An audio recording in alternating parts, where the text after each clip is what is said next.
দেশের আর্থসামাজিক উন্নয়নে নারীর ভূমিকা থাকলেও নারী শ্রমিকরা তাদের অধিকার ও ন্যায্য মজুরি থেকে আজও বঞ্চিত।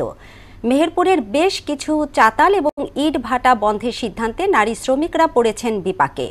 নারী বেকারত্ব দূরীকরণে কাজ করছে মহিলা অধিদপ্তর। ফারুক আহমেদের প্রতিবেদন, জানাচ্ছেন শারমিন স্বর্ণা।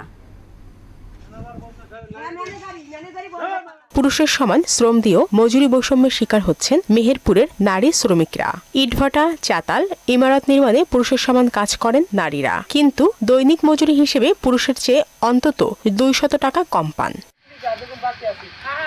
একজন পুরুষের দৈনিক মজুরি 600 থেকে 700 টাকা, সেখানে একজন নারী পান 350 থেকে 400 টাকা। পুরুষের সঙ্গে কাঁধে কাঁধ মিলিয়ে দিনভর শ্রম দিলেও পরিবার পরিজন নিয়ে মানবতার জীবনযাপন করতে হচ্ছে প্রান্তিক এসব নারীদের। আমরা ইট ভাটায় কাজ করি, আমাদের 400 টাকা হাজিরি দেয়, পুরুষদের 600 টাকা হাজিরি দেয়। ইট ভাটায় কাজ করি, আমরা পেটের দায়ে আমরা খুব পরিশ্রম করে খাই। আমাদের 400 টাকা হাজিরা, বিনা চাইলে 600 টাকা হাজিরা। কিন্তু ইটভাটায় কাজ করে কোনো রকম সংসার চললেও সেটি বন্ধের উদ্যোগ নিয়েছে সরকার। তাই কাজ নিয়ে চিন্তায় পড়েছে জেলার অন্তত 50,000 নারী শ্রমিক। সকাল সকাল কাজ করি, বিকেল 4টার সময় বাড়ি যাই, বড় অসহায়। ভাটা বন্ধ করে আমরা অসহায় মানুষ, আমাদের চলা কোনো গতি নেই।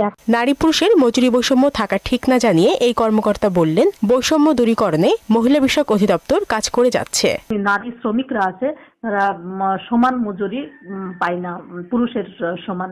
এই মজুরি বৈষম্য দূরীকরণে মহিলা বিষয়ক অধিদপ্তর কাজ করে যাচ্ছে এবং এই মজুরি বৈষম্য থাকা উচিত না।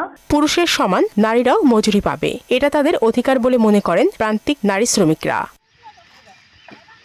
শারমিন স্বর্ণা, মোহনা সংবাদ।